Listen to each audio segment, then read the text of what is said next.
stroked out and died over it. You're watching a different show. It's donkey.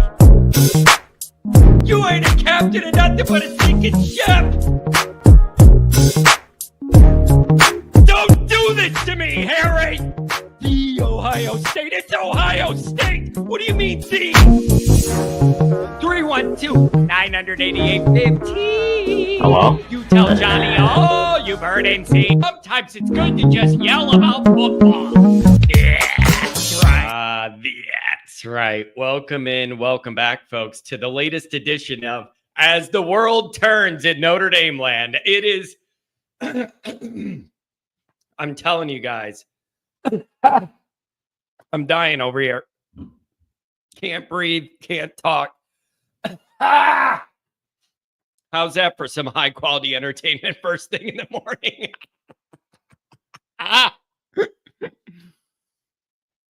Oh, man. Welcome in, welcome back to As the World Turns. Never a dull moment in Notre Dame land. Never a dull moment in Notre Dame land. You got all the coaching stuff going on, people coming and going. You got the GM thing hanging over us. You got the Bears looking at Notre Dame's offensive line coach now. Mikey says, Chalice after a loss. I'm not doing the chain. The chain's got to wait till I'm in a better mood.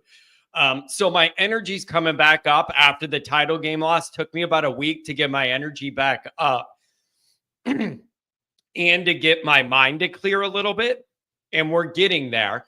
But you got a lot going on. The schedule release, I want to go over that. And then all these coaching things and the rumors, and there's some notes on that. And so feel free to give me a call over any of this. Reaction to the schedule now that it's out and complete, and you know the exact days and where the off weeks are and who's playing what where. So we have that. And man, there's some interesting stuff going on. And the chain's got to come out when I'm in a better mood. Maybe when we get closer to spring ball, my energy will come back up, and we'll be excited about that. Maybe in a few weeks. I got to be in the right mood for the chain. And when you're winning 13 games in a row and all that, it's the right time for the chain. And when you lose the championship, you don't have that swag to put on the chain, man. So it's just rough. But dial me up. Anything about any of this stuff, it's the off season. You can air it out a little bit. 312-988-15. Dial it up and let me know all you've heard and seen. As always, thanks for being here. You can find the program on YouTube. Do it. Subscribe if you haven't yet. Appreciate it very much. Give the video a thumbs up. That helps John out as well. Notifications on that way you don't miss nothing. Twitter, search bar Always Irish, Always Irish Inc. Emails alwaysirishnd@gmail.com. Audio only anywhere you want it. You can get it. The call-in line. You know it. 312-988-15. Dialed up. Tell Uncle Johnny all you've heard and seen. Notre Dame Fighting Irish brought to you by SI. Read all about it. I got some for you every day, man. I got some for you every day. Patreon.com/Always Irish. We're growing over there. We're building over there. We're adding new features over there. Maybe a couple personalities that are going to stick with us year round. We're bringing into the fold. Stay tuned. We got a lot going on over there. Man, here's the thing. There's just a lot going on, and there's a lot of uncertainty, and there's a lot of questions of why this and why that, and should it be a red flag that some coaches are leaving or looking to leave or being interviewed to leave or whatever. Has Freeman taken Ash to the hockey game yet? That's funny. That's funny for all the wrong reasons. That's why that one's funny to me. Don't do this to me, Rudolph. It just doesn't hit the same as don't do it to me, Harry. It's just, there's something about the name Harry, I think. The name Harry's just funny to yell. And it's like, when I think of Harry, I start thinking of Home Alone. Like, it's just, don't do it to me, Harry has a certain ring to it. It just does. So, boy, let's get into this. Let's do this super chat first. We'll do a couple of the highlighted chats that I have, and we'll see what we got for calls. I mean, listen, I get it, man. People are burnt out on some of this stuff. It is just, it's been a rough, long run, and I understand that people are burning out. Gillis plus Bon Jovi equals NIL. Yeah, we're going to have are they going to do a concert on Bon Jovi's yacht? Remember when he was driving and had like the ND logo on that yacht? It was like, man. Yeah, I'm telling you this right now. If I know anything that these recruits are going to react well to, it's a 1980s rocker that's 68 years old or whatever it is. I'll tell you that right now. If anything's going to fire them up, it's Bon Jovi, man. I'm a 17-year-old five-star. I see Bon Jovi out there, and I'm signing up. I'm just giving him a hard time. I mean, I love that he's a Notre Dame fan. I get that his kid was on the team. It's just funny. Look at this. This is funny. BBG should be the coach. John, I'm here to tell you I'm not the man. I'm the man, and I'm calling you out. These people don't know I exist. I've been on their shows and left comments. I'm the man.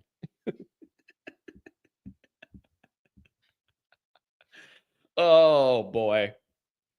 That's funny. Oh, God, that's great. Oh, that's hilarious. I know it's not the music. It's the money he's donating. I just think it's funny. I just think it's just funny to me. All right. I have better ideas than Chad, J. Carr says. Okay. So here's the first thing I want to say.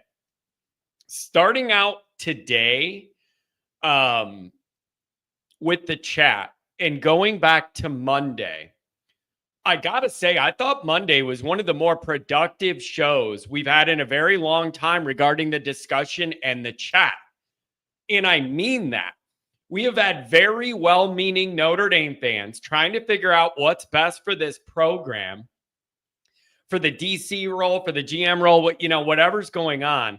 And I just feel like it's been a really healthy debate with well-meaning Notre Dame people on all sides of it. And in a lot of ways, that's like the epitome of what I wanted this community to be. So it wasn't like a bunch of people trolling. It's been well-meaning Notre Dame fans debating all this from good intentions, coming from a good place, just trying to figure out what we need to do and where this is all at. And when I thought about it, I'm telling you, Monday was a great, great show. We had legitimately good discussions of the plus side and the downside to a lot going on, and it's been beautiful. So keep it going. And I see some of that debate going on today, and I really I appreciate it. I think it's great. Apparent update from D-Rock Irish. Notre Dame wide receiver Deion Colzie is signed with Miami. No, not that Miami. Miami, Ohio. Interesting. James says Notre Dame better have it all figured out before that Miami game. That's all I'm going to say. Yeah, I'll get to that in a minute. And everybody's aware by now that Rudolph's flirting with the Bears, talking to the Bears, whatever it is. We'll get to that. So let's do V1 Rotate. Thanks so much for the donation, $5 hour here. Somebody told me on Facebook a couple days ago, I'm not a real Notre Dame fan if I didn't understand that Army was the 12th game that was missing. I don't understand why you had to just like know that intuitively or something. Like, I don't know what. That's a weird thing to throw on. So it's not Navy. I think they're thinking of Navy, who's on the schedule. It makes a lot more sense if you like didn't know Navy was on the schedule or something. That's kind of weird. That's Mark with glasses. Dr. John's Wikipedia page is way more impressive than Chris Ash's. What's going on, Dr. John? Mark with glasses, the Philly special, the Sly. You're all here. Jay Carr, appreciate you guys. Okay, let me get into a couple of these chats, and then we'll see what we got for phone calls or whatever, or not, and then I'll do a couple of my notes. Andrew Gilmore, Happy's brother. Rudolph interviewed with the Bears. A lot of dummies will say good riddance to Rudolph, even though he's a great coach. 4 O-line coaches in 5 seasons, not good. Pay Rudolph. Yeah, it's kind of hard to argue he did a bad job with what he had to work with all the injuries this year and the way they developed over the course of this season and gelled together. Like, is there anybody that really thinks he did a horrible job when you had all those injuries to deal with throughout the year? And if you think about it, as the year progressed, we talked less and less about the offensive line. And that is a good sign because it meant that they were coming together and it wasn't a bullet point to complain about after every game. It's hard to argue that guy did a bad job with the material he had to work with. So I don't know. But the other personalities say Rudolph is a terrible communicator. I've heard that. And yeah, there's rumors that the communication was an issue or whatever. And it's like, I've definitely heard those rumors. So what do you value more, the communication behind the scenes or the product on the field? Or like, do they both? I'm just asking, do they have to both line up perfectly? I don't know. But apparently if there's relational issues behind the scene, that's a real thing that needs to be considered. But on the field, I think he did a really good job with the material he had. So I don't know. And the other thing I'm going to bring up is too, and I've run into this too, a lot of times, some of the people that inform me about stuff end up being the parents of some of these players. And sometimes that is very, very tricky. And then the next thing, it's just an interesting dynamic, especially now that Chad's gone and that was the guy that had a lot of information to disseminate to the legacy Notre Dame media. And now he's gone, so everybody's scrambling to find the next guy. It's really, really interesting. It's interesting. So I don't know. Andrew Gilmore again. All right, reading that Chip Kelly's likely going to the NFL, Houston Texans. No coordinators off limits now. Would Ohio State target Denbrock? I think so. Next QB, Julian Sayin, Central Casting. There you go. So all of that, Marcus Freeman's got his two old heads on each side of the ball running things. It's out the window, I guess. I don't know. Never a dull moment in Notre Dame land. Never a dull moment. For ND, C. Jones. For ND to reach its ultimate goal, they need to have recruiting classes ranked in the top 10 consistently. Freeman and the new GM need to make this happen. I wrote an article about this exact topic yesterday. It's weird. I don't think the article is posted live yet, but it was about whoever assumes the next GM role. Notre Dame's quickest and most consistent path to being a stable playoff force and maybe being able to get over the ultimate hump is better recruiting. You got to be inside the top 10 every year. For all the good that was achieved in year 3 and Marcus Freeman's development and all that stuff, I love all that. One thing I'll say is I do not feel that the recruiting under Freeman is as good as I thought it was going to be at this point. I thought you would have this inside the top 10 every year, 6, 7, 8. Notre Dame's never going to end up with the second best class in the modern era the way we do. It's just that's not going to happen. But if you could get 6, 7, 8-ish inside that top 10 and stack a few of those classes, that's where I think this needs to be. And the next GM, that is working NIL, working the portal, all that stuff. That's all important.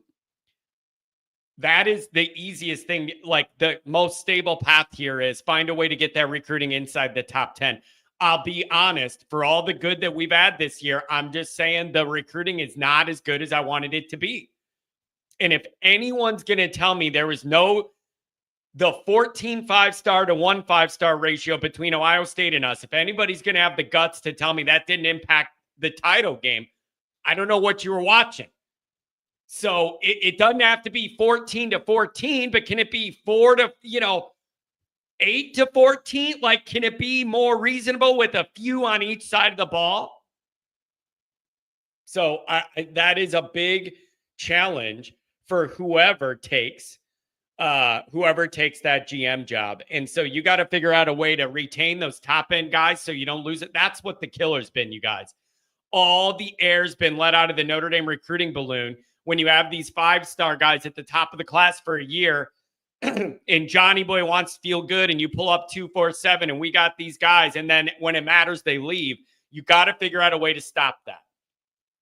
You got to figure out a way to stop that. And I'm not smart enough to tell you the right way to do that, but like somebody's got to figure that out, because it just takes all the air out of your recruiting balloon to lose the top couple guys in your class. And it's been happening enough with the Freeman era classes that it's becoming, it's not an irregularity.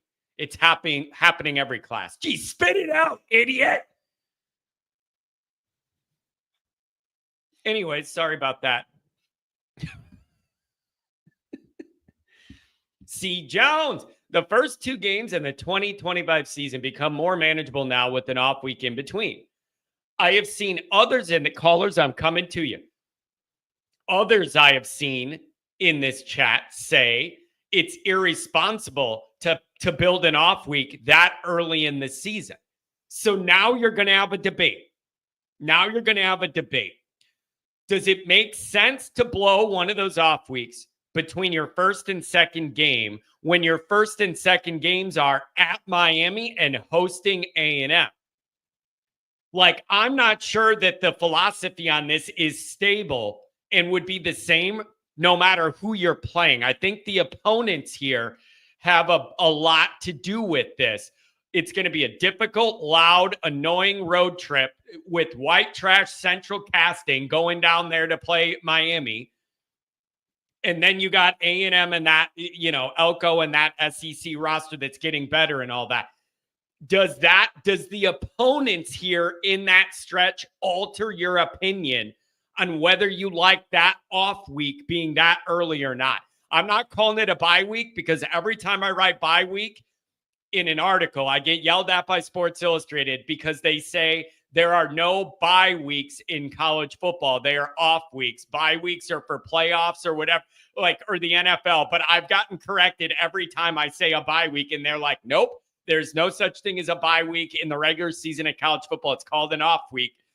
So I'm trying to get better at that. I never knew that before. I'll be honest, I never knew that was a thing. But every time it's in an article, they're like, nope, it's not a bye week. Change that. So that is going to be your debate of, does it make sense to blow one of your off weeks in between those 2 huge games that are they're going to set Notre Dame up early or be a disaster early or give you momentum early? Like, we'll get into the schedule. That's going to be a big part of Notre Dame's success or not. And there's a lot to consider. You're going to have a new quarterback. You're going to have a lot of new pieces, a new DC. Looks like it's going to be the Ashes to Ashes guy. Ash Wednesday, we'll call him. And you're going to have a lot of new pieces that got to go win right away. And so we'll get into the schedule in a little bit. I have some thoughts on it. The Rudolph news shows you the narrative against Rudolph was stupid. He was a Joe Moore semifinalist and now a respected offensive mind who took over as the Bears coach wants him. He's a good coach. People are going to combat that and say they've heard there's communication issues. I don't know, man. If ever there was a position group where, like, I understand there being like personnel communication issues, doesn't it make sense that it's the big bad O-line? Doesn't it kind of make sense to me that if you're going to have a position with alleged bad communication or whatever, that it would be some gruff and tough O-line unit guy? It just, like, that doesn't surprise me at all. Those guys have never been known as, like, the most, having the most social grace, let's say. Sly, I'm going to have to push back on a part of this. I love you, though. You're here every day, and you're very creative. And you always drop little nuggets in there that I pick up on that make me chuckle. Sly says, this happens to Saban every year. Look at his coaching tree. If you're winning, they'll come after your coaches. Our fan base is going to have to get used to it. My pushback on that is everyone in the Notre Dame fan base would feel much differently about your coaches that you like getting poached if you have a trophy case full of championships. People always bring it up. Look at Nick Saban's coaching tree. Look at Kirby Smart's coaching tree. And they have guys that get poached all the time. Yeah, and they also have championships.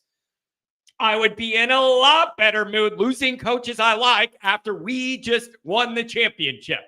But when you get close and you feel good about the vibe you're building, and then parts of it get pulled away, that's a very unsettling feeling because, yeah, I mean, you had success, but not ultimate success. and then you lose a part of what made you successful without getting to the top. Very frustrating. Very frustrating. So, yeah, it happens to those programs, but at least they have championships with the good coaches there. Mikey, Indy doesn't have the draft class to be able to afford the constant coaching instability. Reason it's okay for Bama, Georgia, OSU. They have top 3 classes every year. That certainly helps. Certainly helps. Andrew Gilmore. With no week 0 game, I'm giving Angeli a much better chance to at least begin the season as a starter. You really want Carr's first snaps on the road against top 10 Miami. I want the best player to get the job, and then you roll with it. That's what I want. I'm telling you, I've seen it a million times with Notre Dame quarterbacks. Angeli is good enough to beat most of the teams you're going to play, and when you need a little extra, you're not going to get it from him. I don't want to be disrespectful. He's a loyal Notre Dame guy. We like a lot of what we see when he's in mop-up duty or whatever. I've seen this quarterback at Notre Dame with a different name 20 times in the last 20 years. Good enough to beat a lot of the teams you're going to play. And when you need a little extra, I physically don't believe he has it in him. Pocket presence is a huge concern. In the limited action we've seen Angeli, it's disaster or near disaster at least once every time he's in there not feeling pressure and getting nailed. Not the most mobile guy. I'm just telling you, he will beat most of the teams on the schedule. And when you need a little extra from that guy to be special or a special kind of athlete, you're not getting it. That's just not him. Make of that what you will. Disagree with it if you want. The other thing I'm going to battle people on with Angeli is he's got all this experience. I don't count taking one drive to run out a game against the third string backups as a lot of experience. And the one bowl game he started where everything was in flux and messed up or whatever. And your opponent, the whole team transferred. That's not a lot of experience to me. How much do you guys value playing against second and third string teams in a game that's over? That's not my idea of experience. Willie, congratulations on the incoming child. Bye week after one game, fire everybody asinine. The other side of that argument is it's between Miami and Texas A&M. And you got a lot of moving new parts that you're trying to get right, and maybe you want an extra week. I'm not that mad at this. You could argue in this circumstance, it makes sense because of who the opponents are and where Notre Dame is, breaking in all these new pieces. So I don't know. 707 coming to you soon. 574, give me that holler. Brendan, as far as recruiting goes, ND needs to start bringing in 2 to 3 5-stars every year. The talent gap between ND and Ohio State isn't going to change unless some big-time recruits start coming to ND. Yes. There ain't much to say. Yes, I agree. Mikey, agreed, Brendan. The overall talent evaluation is fantastic, but they're severely lacking in the Lamborghinis. Yeah, my reaction to that is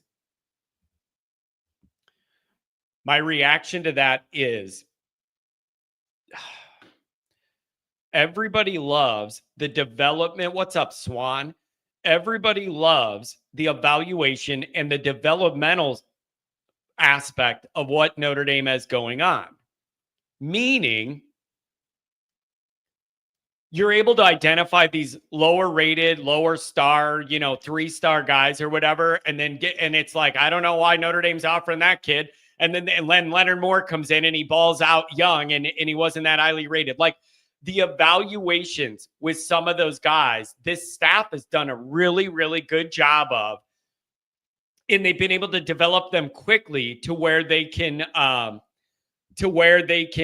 play and contribute early. So it's a beautiful thing. The problem is there's too much of these developmental trait project hope it works out and not enough slam dunk. I know you could go out there and play right away. Bryce Young is a good example. Like you're physically gifted enough, you could go out there and make a difference for me right away. There's not enough of those. This isn't one or the other. You can do both. The bottom third of that of your recruiting classes need to be that developmental 3-star guy, but you see traits or length, things you're looking for that other people aren't seeing, and then you build them up and you think they're a good fit.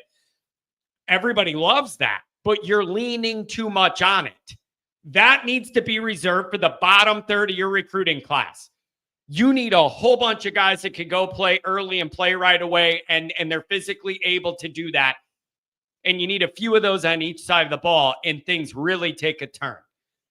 This GM has a big job ahead of them. Whoever it's going to be, they have a big job ahead of them to get a few more of those guys and land them and find a way to keep them in these classes. Keep them in these classes.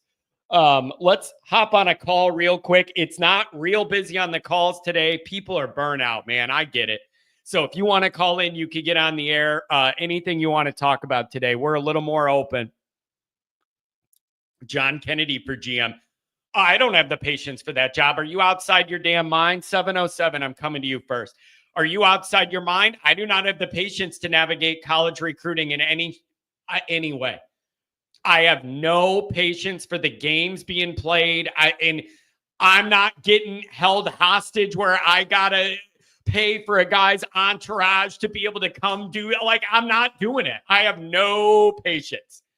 I have no patience for that role and what it takes to be a recruiter. I would lose my ever-living mind. I would lose my mind trying to recruit, building these relationships, thinking everything's on the up and up, only to get burned on the altar the day of signing. Like, I would absolutely lose my mind. John is O-line coach. Now, I like that a lot better. My personality could work out with the offensive line thing. And I'm going to be like Lou. I'm going to be on the old school sled, my little skeleton frame with the megaphone yelling and make them guys push me all over South Bend. Push me down to the linebacker. And just picture my little skeleton frame standing there with my chain and my chalice. And the old linemen are pushing me all the way down Eddy Street. We're going to the different bars. I don't have to worry about drinking or driving. I just hop on there and they push me down the road. Can you do Lou's voice? I'm going to tell you this right now. Everybody laughs. I kind of don't like I think it's the McAfee show, and they have a guy who does a Lou Holtz impression, and it kind of rubs me the wrong way. So I don't do a lot of Lou impressions. It kind of rubs me the wrong way to where I feel like they're kind of having fun with it, but it's a little bit like over the top with their guy that does the imitation of Lou. It kind of rubs me the wrong way. And it's kind of like one of those things where callers, I'm coming to you. It's kind of one of those things where if it's family, you're allowed to talk crap about family. But if anybody on the outside does it or makes fun of it, we're all against them, right? Like, infighting with your family or your people is fine. But if anybody outside criticizes one of them, you're like, I don't think so. We all unite. You know what I mean? It's interesting. It's very interesting. Sly Fox, LSU trolls are getting old. Listen, man. Whatever. You won the Texas Bowl, and like I don't know where you have any footing or standing to say anything about Notre Dame right now when you lost 4 games and you were in the literally the Texas Bowl, which nobody cares about or heard of. You don't have any leverage at all in the modern era of Freeman and Kelly in these tenures. You have no leverage at all. They're losing the argument. Does LSU finally start 1-0 under Brian Kelly? It is Clemson, and it's going to be interesting. And I at least credit LSU for scheduling these big games. Started with USC in Vegas I do credit them for that. Started with USC in Vegas last year, and now they're starting with Clemson. At least I give them credit for not doing the Central Louisiana High School State opening game thing. But Brian Kelly's 0 for 3 on these opening games at LSU. Let's see if he can keep the streak going to 4. Maybe he'll put the golf clubs down in August and get serious about football. I don't know. It's interesting. It's at Clemson too, or that's week 2. I thought that was week 1.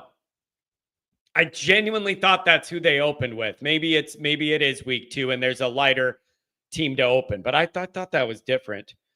Stop pump faking. Carr versus Miami and Texas A&M, 0-2.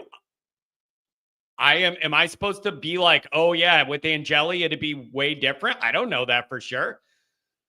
I'm sorry.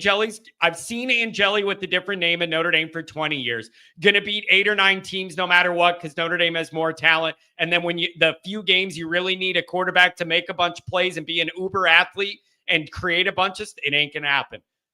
I've seen it a million times. It's the same guy with a different name. I've seen it. You're gonna beat 8 or 9 teams doing that. And the couple you need that extra gear, I'm just not sold he's physically gifted enough to give it to you. Maybe I'm wrong. If he proves me wrong, I love it. I love the kid. I love his dedication to Notre Dame. He's a true Notre Dame guy. Everybody loves him. Great guy. I want him to succeed. I think we need a true 3-way competition here between Carr, Kenny, and Steve, and have an open, real competition. Not the fake ones the staff tried to sell you on the last 2 cycles where they guaranteed the transfer he was starting but told all of you it was a real competition and people believed it. No, a real one with equal reps with the ones competing. A legitimate one. If they do that, blue and gold game is going to be awesome. Let's see these guys earn that role. Willie B. Art again. Al Silver, DC, distracted coordinator leaving sucks. But there's far more reason to trust Freeman on his replacement than not to trust him. It's just rough, man. It's just rough. Yeah, I read this report. Callers, I'm going to you.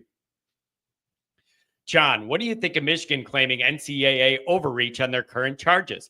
I read the entire thing last night. It's exactly what you expect from people that have no class and no integrity and will do anything to win and cover up anything for the sake of winning.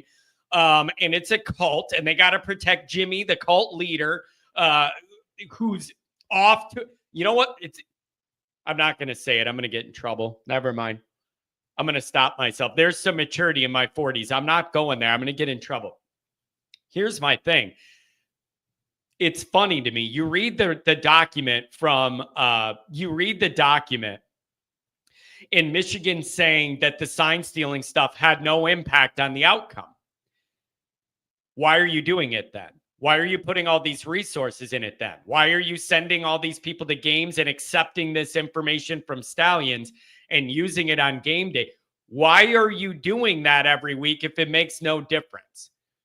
It's really a pretty logically poor argument to say we had all that set up and let this guy do this and have all this going on, but it made no impact in the game. Then why are you doing it? Why are you doing it? It makes no sense. But they are totally, deleted texts, all this stuff. And then they're asking Sharon Moore, why'd you delete all those stuff? I don't know. I don't know. But they had nothing to do with anything. Oh, okay. Okay. Are you sure? So they're all full of crap. And then they had the one that gets me isn't even the coaching Stallion stuff. It's the pervert that was on the staff that got busted trying to do very inappropriate things with inappropriate aged people. And they got rid of that guy and swept the whole story from the media. It never made national news. I did a show on it. They wanted to make sure it never got out that one of their staffers is on video wearing all Michigan issued team gear, trying to do something really, really inappropriate with people not of age to do inappropriate things. It never saw the light of day. All the bought and paid for media made sure that got swept under the rug. And that is more offensive to me than any of the Stallion sign stealing stuff. When you have kids at risk in the Ann Arbor community, and for the sake of protecting the brand, they swept it all under the rug and made sure it never made national news. So I don't like it.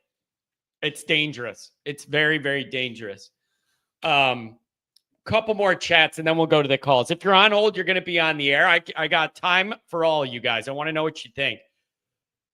SPF. I just don't trust Carr's inexperience. That's all. And you're asking him to open up against Miami and A&M. That's tough. I totally agree with you. It's tough. but I don't feel significantly more trust in Angeli in those environments either. He has a little more experience, but not in a big-time game, big-time moment against an athletic A&M defense. I don't trust Angeli in that moment. It's just kind of tough. I don't know. I don't trust anybody we have in that moment. And it's kind of like when Freeman era started. His first bowl game, his first game was on the road at the Horseshoe against Ohio State. And you're like, oh, by the way, Tyler Buchner, it's your first start. Good luck in this environment. Like, I don't know, man.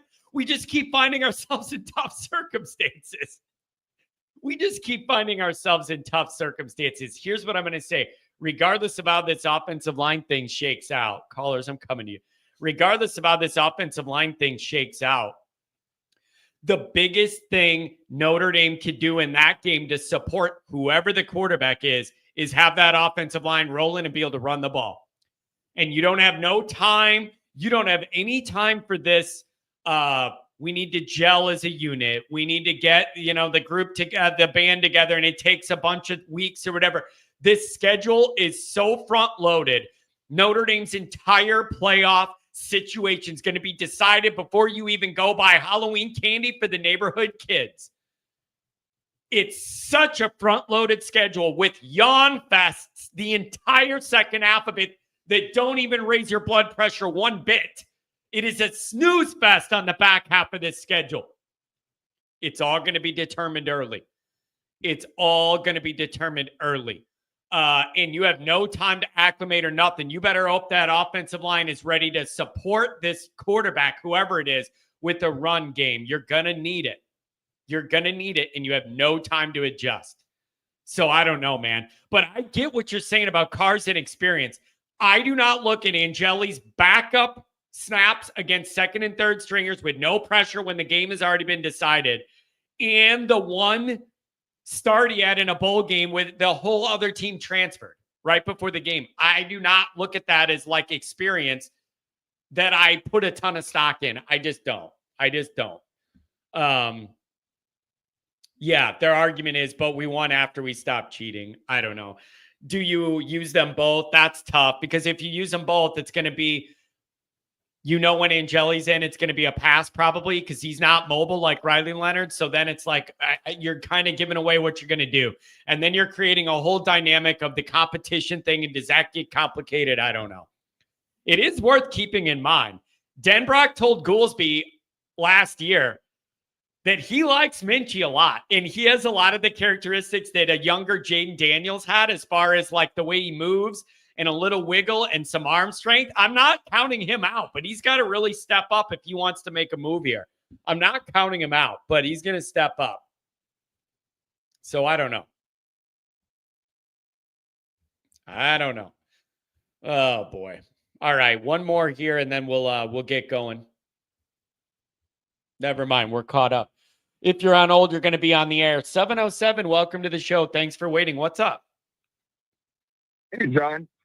Couple of comments I have. One, I haven't called in since the Natty. What a great season. And I know we all wanted to win the game, but if you look at the year leading up to this season, everybody was talking about how great it'd be if we won one or two playoff games. Yeah. Nobody, I listened to almost every show, John, and I don't remember too many people other than the people. We got to win it all, everybody wants to win it all, but everybody before the season was saying if we win one or two games in the playoffs, that's going to be a great season. And we got more than that. So what a great season. Finished up second. Yeah. Let me bring up one thing about that. It is interesting how the bar changes in real time, sometimes in a way we don't even realize. It was like all year, you got to make the playoff. And then, it'd be really good if the standard was getting a home playoff game seed. And then it's like, can you at least win one playoff game? And then you beat Georgia and it's like, now we're rolling. Let's go for it. And then like the bar kept moving to the point where it was a championship. And it's like, that's a good thing. But it's just really interesting to me how that bar kept moving as we were succeeding. And I think that's healthy, that you're like, well, if you're capable of this, you could do more and you could reach another level and another level. It was just a really interesting thing to follow, man. What a run. What a run. It was great. I loved every minute of it. And so looking forward, more adversity within the program, like always. And going forward, I think that's just going to be the way it goes in college football due to the new NIL, et cetera, et cetera. Everybody's moving around. And so it's just a part of what's going to happen. And there's not a lot of things that I trust right now in college football, but I do trust Marcus Freeman. He's done a phenomenal job. And so, okay, now let me ask that. Let me ask you about that. So you feel like all that history of year 3 success at Notre Dame and the coaches that have good tenures usually hit well in year 3 and all that, the instability and the rocky nature the first 2 years of Freeman's tenure, you feel like this year showed you could trust Freeman, trust his judgment. You feel like he's developed personally and as a coach to where you're trusting and not as questioning of some of his moves or what happens. Like you're at that level based on what you saw happen in the development of the program in the 3rd year. Is that an accurate take? Absolutely. At this point, I feel like he's expanded his wings, and I was really happy he got experienced coordinators starting off with. Loved having Golden Round, but I feel like he's this season, between the NIU loss and then the run at the end, I feel like he's coming to his own. Navigating all the injuries. That's the other thing. Finding a way to not lose another game at least through all those injuries, I think was probably the most impressive thing to me about the entire run we went on is we were not healthy at all with key players on both sides of the ball, especially up front out. The fact that you did what you did in those circumstances is genuinely impressive. And I'm not just kissing Freeman's butt or any of that. It was genuinely impressive in those circumstances. Yeah. We found our guy. Like the one thing now that scares me the most about Notre Dame is him going to the NFL. Or leaving for whatever reason. He's the one piece that I really do worry about. As far as coordinators go, we'll figure it out. He's going to make a good choice, and we'll be rocking and rolling next year in the coordinators. The quarterback situation, I trust him to make a good decision to where next year we can go out and win like we did this year. I trust Marcus Freeman to make that right decision. We all have incomplete information about the quarterback and the coaching and the coaching. You know what? And the coaching stuff too. And that is a part of this that makes me feel uncomfortable. We see on the field, but then behind the scenes, we hear all these rumors about bad communication in this room, but like whatever. And I just don't know. I'm not privy to that information I don't know all those details. So I don't know what to think about the behind the scenes rumors. I've heard everything across the board, good and bad, with all of this stuff behind the scenes. I don't know what to believe. I'm not going to sit here and act like I do. Yeah. I mean, that's the intrigue of the game. But I'm to the point where I trust Freeman to do a good job and make good choices and produce a winning team every year. And I'm just really glad that we have him. And that's where I'm at right now. I feel like it's like putting the car in cruise control. Coach Freeman's got the wheel, and I'm confident with where we're heading. Everything, as far as I'm concerned, yeah, there's things that are happening, but that's college football. That's the state of the world that we live in. But our captain is a great captain. The ship is being sailed by a guy who knows what he's doing. Yeah, and here's the other thing. Wouldn't you think with the new energy around Notre Dame and the success they had this year, that if you want to argue like how appealing are some of these jobs if we need to fill them with assistant coaches, The stock for Notre Dame is the highest it's been in 30 years. You would think that would probably help garner some interest if you needed to look around to do other things or fill an O-line coaching role potentially or whatever else. Like you do have like the stock of the program's about as high as it's been in 30 years. So I think that could help. I don't know though. I think that's another part of the great job that Coach Freeman has been doing is not, it isn't just like the football stuff. It's the culture stuff. It's the promotional stuff. And then, going between the administration and whatnot, but yeah, the cachet around Notre Dame is super high right now. If I was a high school kid, wanting to choose a university, not only because I'm a fan, but even if I grew up in Louisiana or whatever, I'd be going every media you see, Notre Dame kids are having fun. They're happy. They're doing the right thing. Yeah. Everybody's like, it's a healthy dynamic. And then you got, he's building a program. He didn't just build a good team this year. He's building an entire program. And that is going to help drive things forward to where now we can afford to lose a coordinator. We can have lose a big recruit, and it's going to be okay because the program is in a great spot right now. Yeah, it's all around. Yeah, I totally get it. But there is a little other callers were coming to you 309. I don't feel like we've talked for a while. Coming to you. If you're on hold, you'll be on the air. It is, I don't know, does it frustrate you a little bit that like you get so close but don't get over the hump, and then certain pieces that helped you get there go away? And I start thinking of that's why when you have a chance, you got to win as much as you can in that moment, because it's easy to say, oh, we'll bring the band back next year and we'll get back next year. But there's no guarantees all of the pieces that made this year work are going to be back and that the new pieces are going to gel in the same way to get a similar result. That's a little bit of the frustration of like getting close but not getting over the hump. It's like, well, we'll just try again next year and bring up this vibe all back. You change personalities, you change a couple coaches. There's no guarantee that you're going to be able to replicate that, and so that's a bit frustrating with all the changes. Yeah, and I understand that, and it is a thing, and yes, there are no guarantees, and that is again the world we live in, and but that's also part of the excitement. That's part of the thrill. I mean, how boring would it be if we knew every year Georgia was just going to be an unbeatable machine, or even if Notre Dame was going to be an unbeatable machine. If we won the national championship 20 years in a row and knew everything was going to be perfect every season, it would be a boring freaking sport. It would be so boring.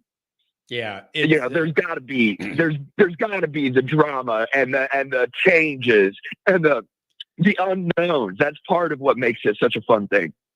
Yeah. It's man, it's just it's interesting. There's a different energy around all this, and I just feel a little uncertainty, but you're kind of like hopeful.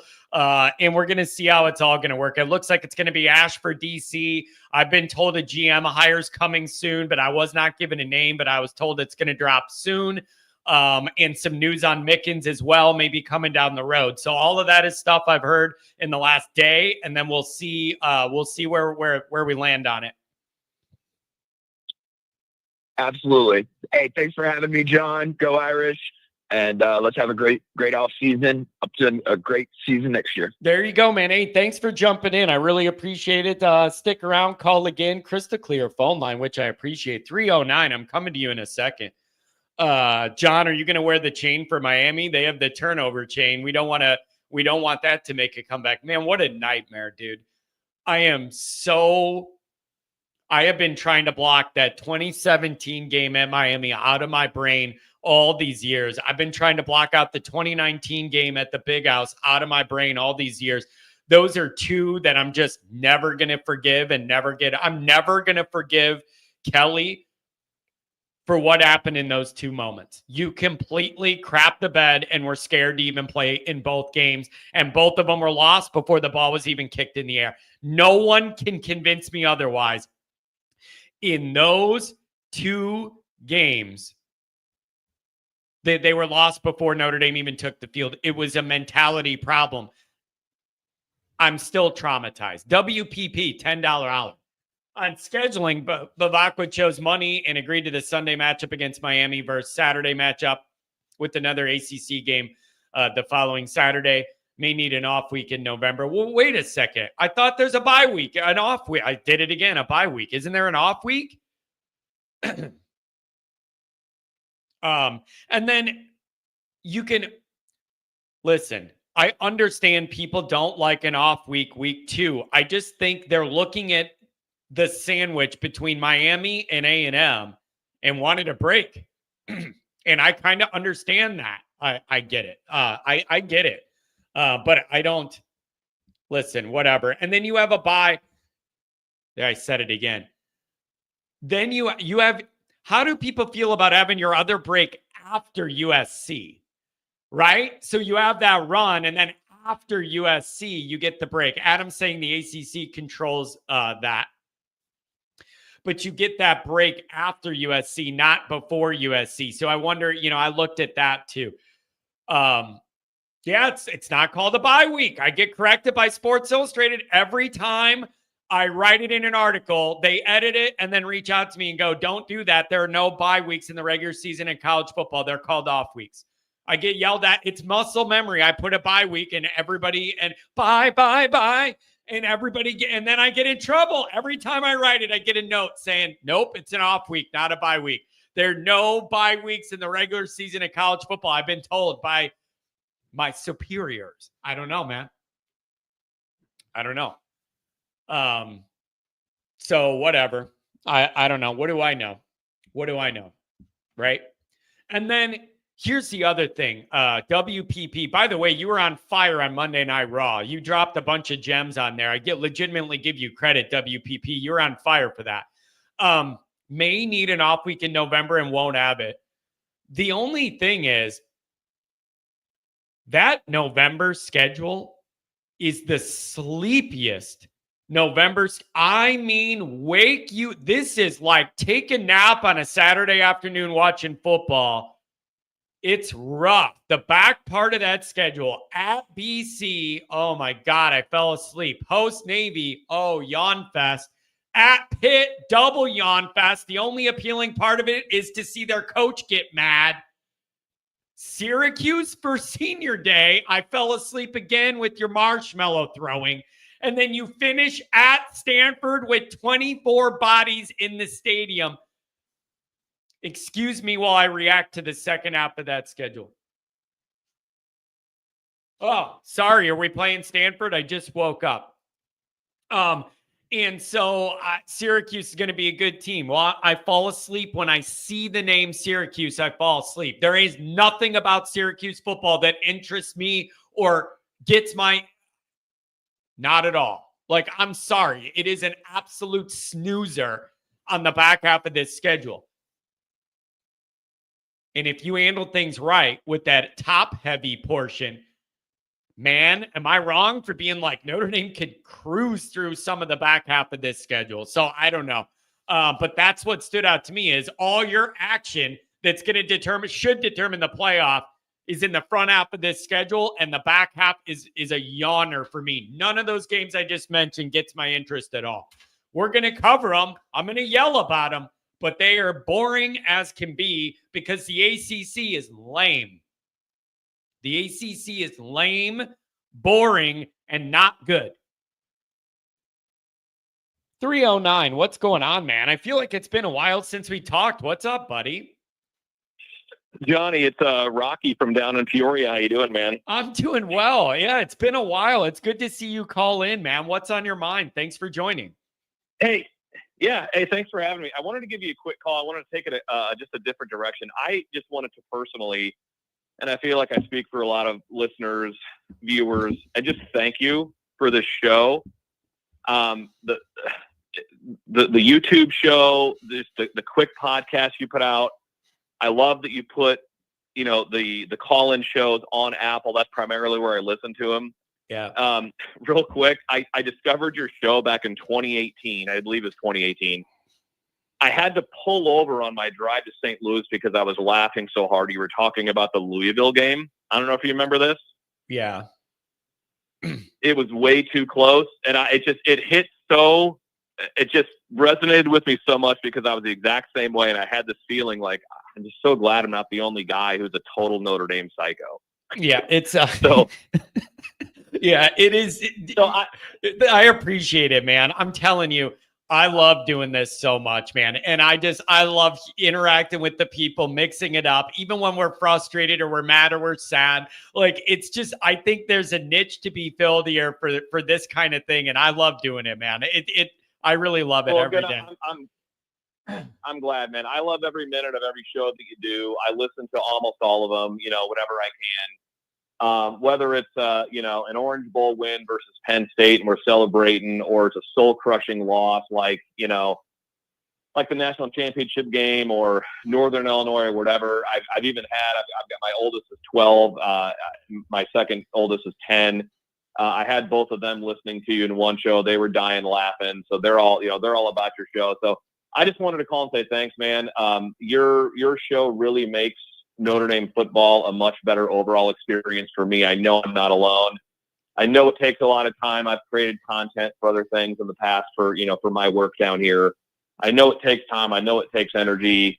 It's not the easiest thing in the world to do, but I appreciate it, man. I love the show, and looking forward to many, many more good years of it. Man, I really appreciate that. And the good thing is, and the playoff run really helped build some momentum, like with Patreon, with YouTube numbers, all of that. Like, it helped build a lot. And I owe a lot of that credit to Notre Dame for having a season that made people want to engage more and that lasted so long.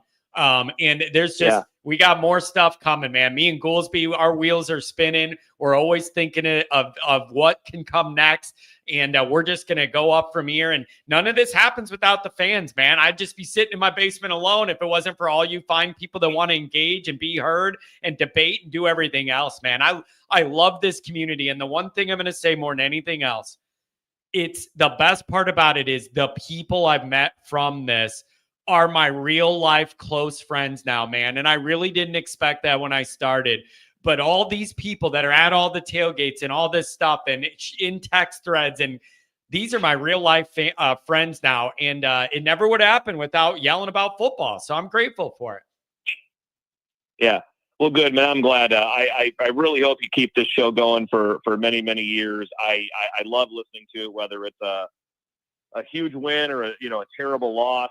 I'm just, I don't know. A lot of times over the years, I felt like I'm the only person that's living and dying emotionally and, with a college football team and letting it drain me, or fill me up with energy. Yeah. And, it was so nice to hear a guy scream I guess in 2018, you were probably screaming in your basement, probably alone back then, but man, I'll tell you what, if you can go back and I tried to go back and find that Louisville episode because it was so hilarious. If there's any way I couldn't find it on Apple. If there's any way you could re-release it, man, I would love to hear it again just for nostalgia. Yeah, because I recall we won, but it was way too close and Louisville sucked. You know what I had to do, man? When I started writing and got into this a little more on the professional end with writing and stuff, with USA Today and Sports Illustrated, I kind of wanted to clean up some rough things with language and stuff. So I had to go back and I deleted some of the earliest stuff. And it was me banging on my desk at the old job after hours, yelling. I waited for everybody to leave and I'm banging on the desk and I wasn't even video yet, but people could hear me banging on the desk. Like, those were the good old days, man. Everybody's got to start somewhere. Everybody got to start somewhere. Yep, I understand, man. But I'll let you get back to the show. I don't want to take up any more of your time. But again, I really, really appreciate it. Like I said, I know it takes a lot of effort, preparation, energy on your part, but I'm sure I'm not alone in saying this, but love the show, love tuning into it. I find myself whenever something's happening in Notre Dame land, especially like right now with all these coordinators and O-line coach being interviewed by the Bears, I find myself instantly thinking, I wonder what Johnny Boy is going to say about this. So, I appreciate it, man. Love the show. Thanks a lot, man. Thanks a lot. Have a good one, man. Stay in touch, man. I miss your calls, man. Take care and give me a call whenever you can. Thanks a lot.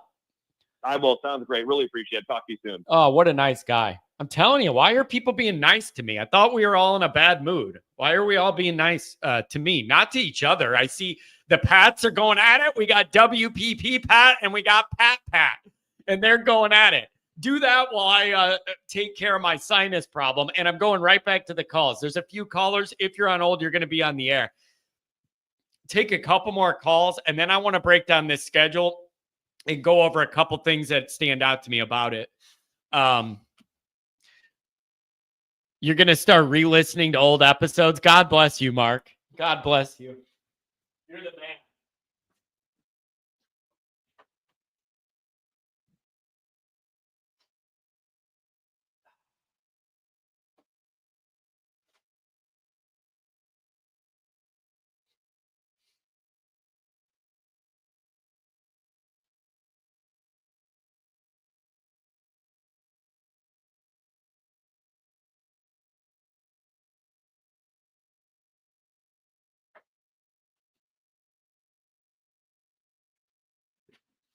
Man, I don't know where you guys live, but where I live, it was literally like 0, -20 degrees, and then it's 40 degrees. Like, dude, a brother's sinuses can't catch up when it's literally -20, and then it's 40, and dude, it gets me every single time, man.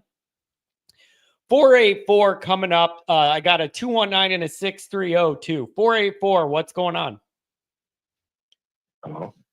Hello?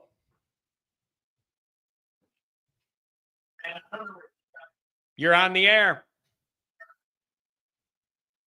Hello?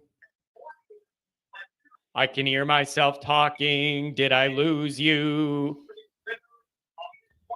Call me back. Call me back. Oh, Ronald McDonald's here. I didn't think the breakfast shift ended till 10:30, but he's here early. Dude, our coaching staff is being picked apart. We've been debating it. If Rudolph leaves to the Bears, who do we go for O-line coach? I don't know, man. Give me somebody named Harry so I can replay the old video of "Don't do this to me, Harry," and still have it apply. Maybe we do that. I don't know. I don't know, man. Oh, boy. Call me back if you want, whoever it was that didn't. Okay, couple more chats. I'm going back to calls. 219-630 coming up. Liquid Gold, ND. Is Notre Dame forcing Carr Minchie to transfer because they're starting Angeli due to his game experience in the front-loaded schedule? Is there any chance all three could stay? Yes, there is. There is a likelihood, I think, that all of them stay. I don't think Minchie's leaving. Minchie likes Notre Dame. My information tells me he's not going anywhere. It wouldn't surprise me if those guys stay. And again, I'm going to push back on the Angeli experience. I do not value mop-up duty as real intense game experience with a ton of pressure, like the things that I would measure game experience. Mop-up duty handoffs and a couple passes with no pressure because the game's already decided is not my idea of high-quality experience. It's not. And then he had the one start in the bowl game against a team that the whole other team transferred because their coach went to Michigan State. I don't look at that as a tremendous amount of high-level experience in pressure-packed situations. I just don't. So whatever, man. It's whatever. It's dude. I personally believe ND's scared to play the up north schools on a yearly basis. I don't know. You're never going to make anybody happy with this schedule unless, I've said it before, 4 games have to be against Saban-era Alabama, 4 games against Kirby, Georgia, and then 4 against Ohio State. If you don't have that on the schedule, somebody's going to say Notre Dame doesn't play anybody. You played a Georgia series recently. Now you're in an A&M series. I know Arkansas isn't considered a big boy in the SEC, but you got a series with them coming up. Alabama, a series with Alabama's coming up. You had a Texas series not long ago. Like, if you don't play 4 against the best teams each every week, there's always something where you're not playing anybody. Anthony, my wife gets overstimulated when our 2 toddlers are crying and John is on the TV yelling about Notre Dame football. God bless your lovely wife.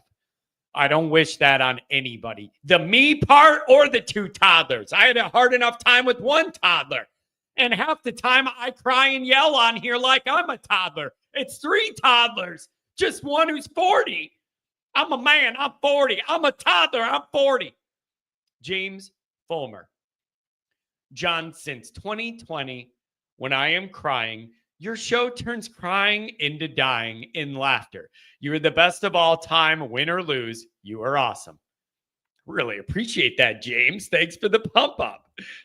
Thanks for the pump up. I really appreciate that. Pat, I see what you're doing, Pat.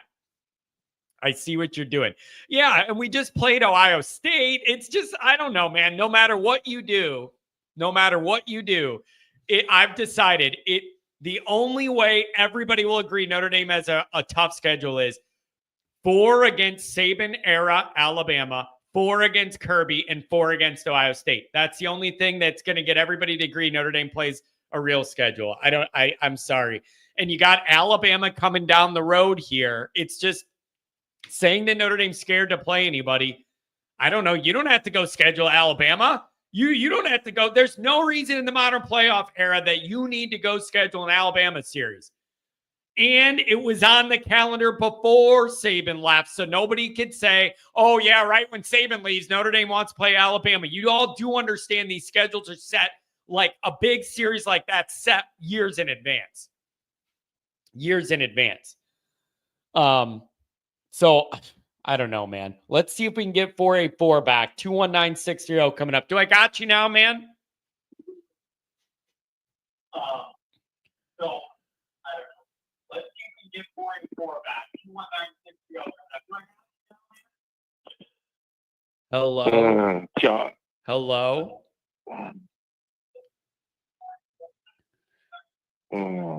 What is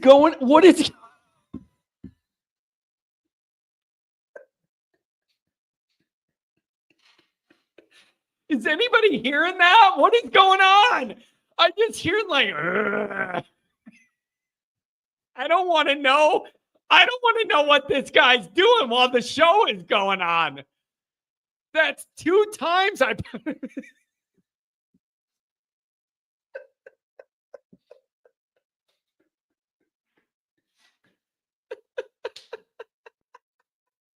I'm not dreaming. The guy was literally like, I don't want to know. He's either getting attacked or having too much fun enjoying the show. There's something going on here. But it's hilarious. 2 times I put the guy on and I got, I don't.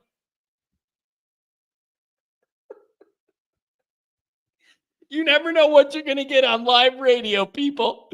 You never know what you're going to get on live radio. Oh, God, that's funny. 219, what's going on? I see you, 574. What's going on, 219? Oh, man. How's it going, John? It's never a dull moment on the morning show, that's for sure. Should we get somebody to go check on that guy? I heard that. I know what you're talking about. That was weird. I'm scared that I don't want to be the one to do that wellness check. I hope he's okay, but the groaning and moaning was a little iffy. I don't know. Yeah. Oh, man. Well, dude, what a season. Yeah. I mean, did we all expect at the beginning of the year we're going to win a championship? No, nobody. I mean, so I get we all kind of got let down, if you want to say. I don't look at it as a letdown. It hurt. I'm 28, John. I think you said you're 40-something years old. So you kind of experienced a little bit more letdown than I have. That's but for sure. Only my whole life. Only my whole life, if that counts. Right. You know, like I always say, I was 4 in 88, under 10 in 93, and then everything that I can remember since then is largely mediocrity from Notre Dame until this year. Let's be honest. No, yeah, I can agree with my 28 years of experience. So no, what a year though. I'm proud of those guys. I can tell you that those guys, you know, they go to school. That's not an easy school to go to. Yeah, that's true. You know, and then they play really high level of football.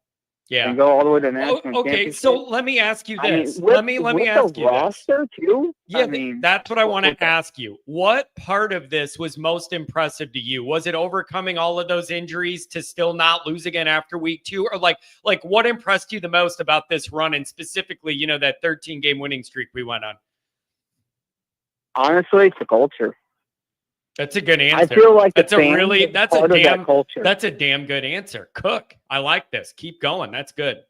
You know what I mean? Like, as a fans, we are invested into this whole university, and they let you be a part of that journey. You went on the roller coaster ride with them. It's like you put on that helmet, and you're out there running through a wall with those guys.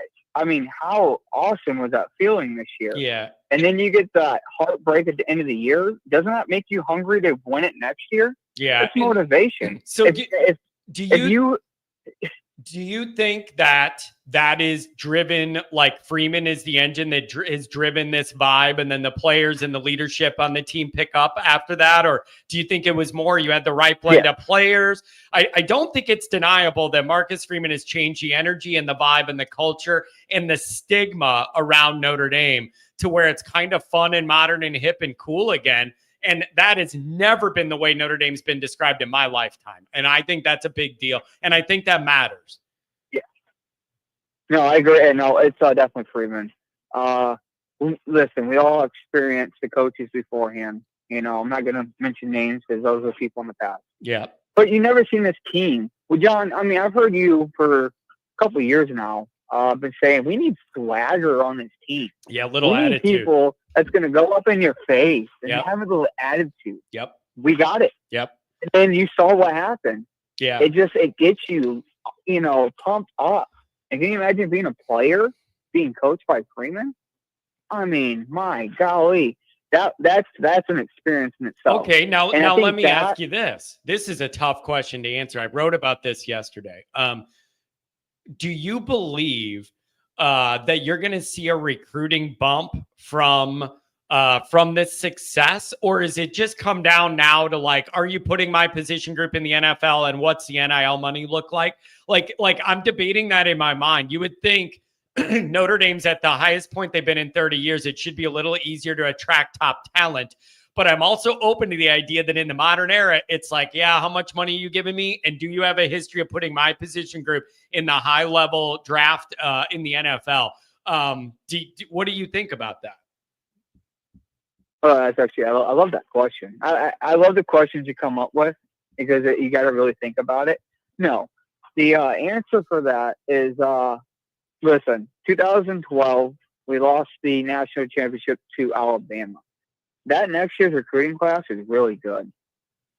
And it's just naturally because you were just in a national championship. So high school players like, man, if I was on that team, I might be able to help them win it, right? So naturally, you're going to get that bump just because you're in a national championship. Yeah. The spotlight was on you in Ohio State.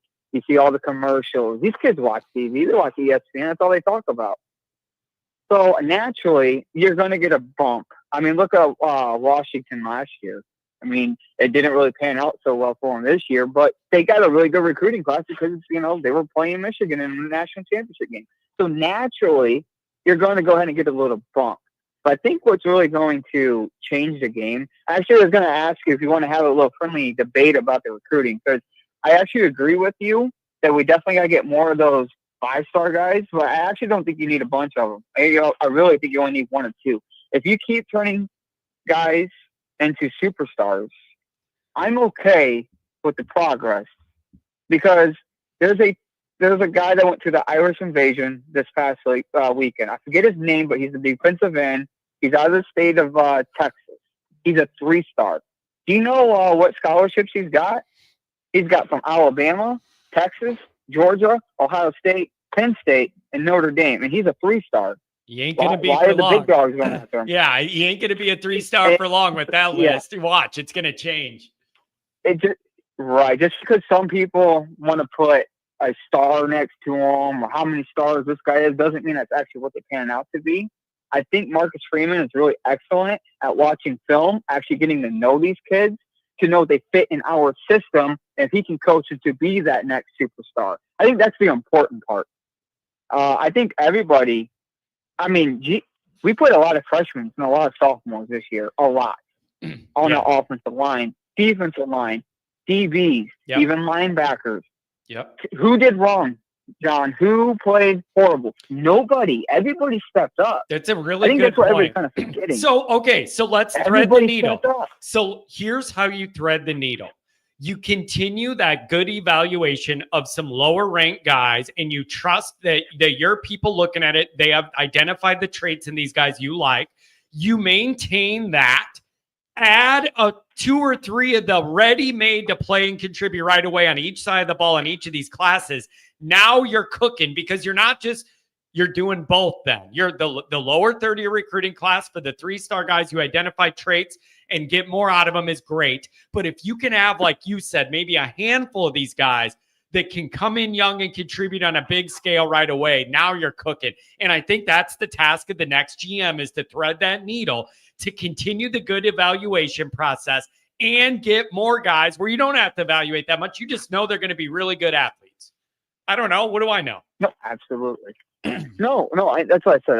That's why I wanted to debate with you on that, just because I actually agree with what you're saying. I don't think we need as much 5 stars as what people are saying. Look, listen, I don't care what anybody says. It is harder to get in Notre Dame than it is Ohio State and Alabama. I mean, that's just a proven fact. But it doesn't mean you still can't get those 5-star kids. I think that's why it's still important to have Stanford on the schedule, because we do fight for them high academic kids. I mean, look, Christian McCaffrey, you kidding me? What if another one of them comes around? Notre Dame has to get them over Stanford, right? Yeah. So it's important to still have that game. It's a win for Notre Dame, right? Cool. We get to beat up on Stanford every year. But I think the most important part is getting those type of kids. So when they are that 5-star kid, like a Richard Sherman, right, that won out of Stanford, or Andrew Luck, that they don't think, well, I want to go to Stanford over Notre Dame. No, they're going, well, Notre Dame can offer that, and they have a better football team. Yeah, I'm going to go to Notre Dame. So I think still having that on the schedule is important. So you're still going to get those kids, those athletes. But I think it's important to go ahead and get a Jeremiah Smith guy, right?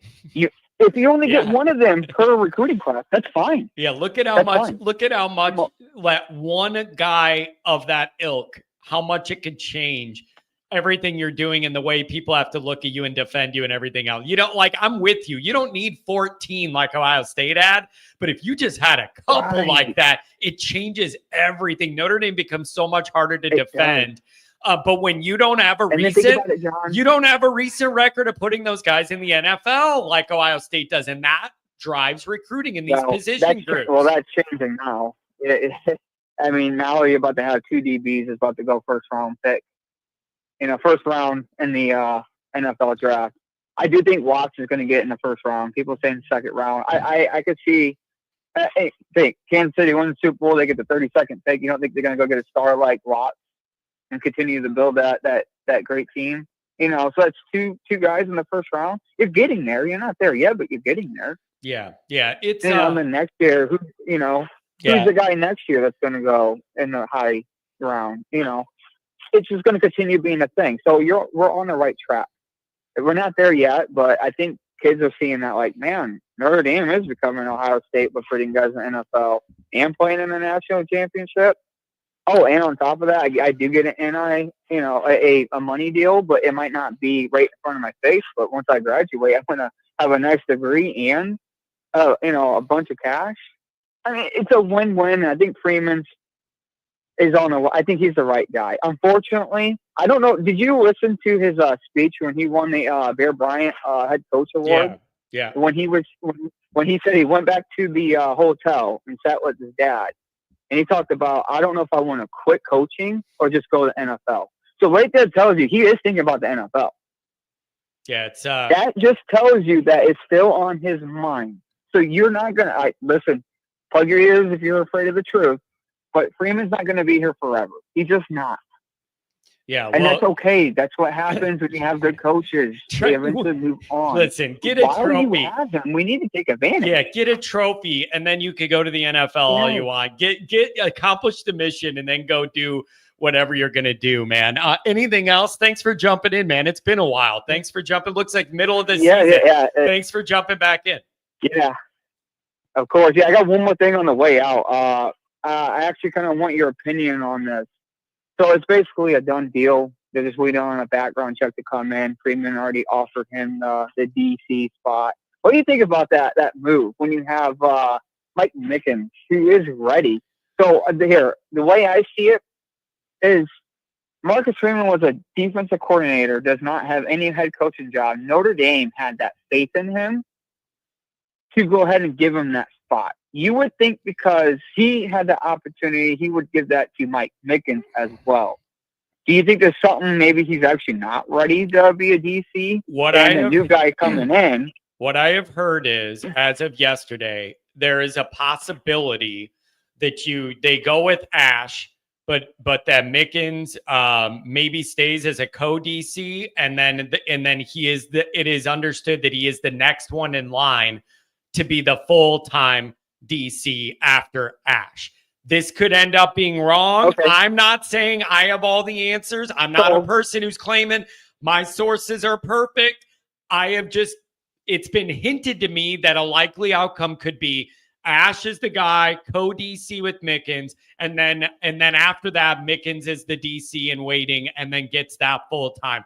We will end up seeing whether that information was good or bad.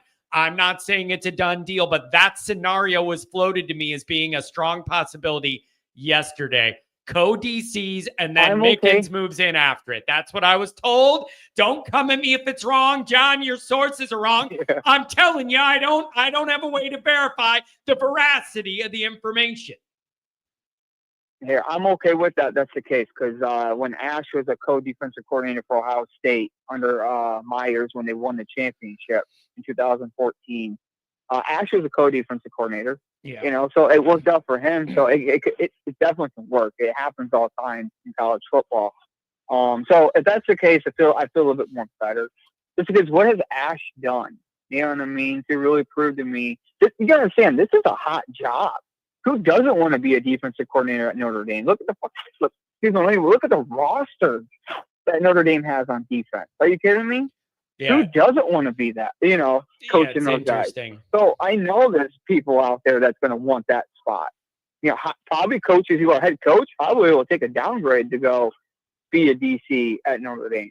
Yeah. So it kind of surprised me. That's all I'm getting at here. It kind of surprised me that Ash was basically the front runner in this, and it's kind of, to me, it was a head scratcher. But you know what? I have faith in Notre Dame. I have faith in Marcus Freeman, and if he knows stuff that we don't know, so hey, I'm going to ride with it no matter what it is. I just, hope it goes well for Notre Dame because it'd be they would suck to take a big step back on defense when you're a top 5 defense in college football right now. That's for sure. I don't want to go from top 5 to the top 20. Yeah. You can't win a championship that way. You just can't. Yeah. It's those are really, really good points, man. Hey, thanks for jumping in. It's been a while. Be a regular. Jump in more often, okay? Yeah. Of course, John. Yeah, I hear that. I listen to you all the time. I'm like, I'm going to jump in. I'm like, it's already halfway through the show. So I'm like, I'll just wait till next time. But no, I'm happy to jump in here. No, thank you for everything you do, John. I do appreciate it. No problem, man. As all of us fans, we do appreciate the hard work you do, man. Oh, so thank you. Go enjoy the rest of your day. I appreciate it. What a nice guy. We got nice callers today. What the heck's going on here, man? Everybody's so nice. When I'm listening to Rich Eisen complaining that Freeman made ND cool, a known ND hater, that's a good sign for Notre Dame recruiting. Yeah, I did see that too. Giving him a lot of credit, dude. This is unbelievable. SPF, the LSU guy. Stop using that as an excuse. Nobody cares. It's hard to get into ND. You have other pros like being independent. Everyone in the entire Notre Dame ecosystem cares that it's hard to get into ND. And do you know, SPF, how many players I know personally of that were either recruited by, committed to Notre Dame, or wanted to commit to Notre Dame, and then they don't? Or they're in the recruiting class and then they decommit. And then behind the scenes, I get told their grades dropped, the final test scores weren't good enough, and they couldn't be in the class anymore. Then a guy does that and commits to Michigan the next day or somewhere else. And all of that media's articles say, we stole a recruit from Notre Dame right from under them that Notre Dame really wanted, and we stole him and we got him. I cannot tell you each cycle how often that happens. So, yeah, a lot of people care that it's hard to get into Notre Dame. Multiple guys in these classes drop off from our class, go somewhere else. And then all the narratives are they stole Notre Dame's recruits when the guy just couldn't get into Notre Dame. It's so disingenuous, and it's all just for clicks. But I can't tell you how many times that's happened. So I don't know, man. Let me rephrase that. I don't care. That's a lot more fair. That's a lot more fair. But to act like that isn't a part of the Notre Dame discussion is just completely wrong. That is like under every recruiting dynamic, there is always that. And Pat's saying Notre Dame allows that narrative to happen to not embarrass the kids. Yeah, but it is very frustrating for me to see the Michigan beat lie about the whole dynamic, and a guy can't get into Notre Dame, and the next day there's 10 articles from Michigan dunking on Freeman that they stole a Notre Dame recruit that Freeman loved and wanted. Those are some of the games that get played here, man. Those are some of the games that get played here. 574, what's going on? Hey, John, how are you? I'm doing well. What do you make of all this, man? We got potential news all over the board, man. What do you make of it? Yeah, it's interesting. I've put a couple of cents into the chat. What I'm thinking about things. For one, I really like the last caller. He really said some of the things I was going to say. And what you just said just now was really good. I mean, yeah, we can't pay attention to the noise too much. That's always the case, man. I always knew it was bad, but damn, really going into this. Excuse my language. But going into this playoff here, I thought for sure, this would be the thing. We beat Georgia and we're undeniable. There's got to be some of these talking heads that'll come around and get some momentum going and getting the vibe to change or the perception to change. But that didn't happen, man. Not that I heard too much, man. That Feinbaum, all those talking heads on ESPN, man. There's no change in them. So. Yeah, some of that is up and keep going, especially on ESPN, man. I just don't trust anything they say. It's really, I just don't. So let me ask you something. Do you feel any uncertainty, depending on what happens with some of these hires or comings and goings, that you might lose some of the energy and the vibe that made this team be able to make a deep playoff run? Do you have that concern that some of this may alter the vibe that got us through this year? Or are you open to some of these changes, or wait and see who we hire if we need to? Where are you at on the GM role, the DC role? Now the O-line thing's being questioned.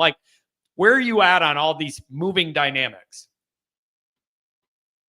I think you've hit it mostly, don't sweat it too much. If we lost too much, I'd be worried about it. I really like Golden. I really like Denbrock too. I wouldn't want to lose too much. I'd like to keep as much as we can, but like you say, it could be opening a window. It could be good news, I think you're dead right. I think that Freeman's got a handle on it, and trust in Freeman. And I think he'll see us through. What it looks like quarterback, what this year looks like, nobody wants to hear rebuild, but we are a work in progress in some respects. But what do you think? Okay, this is a good question. I'm going to put you on the spot.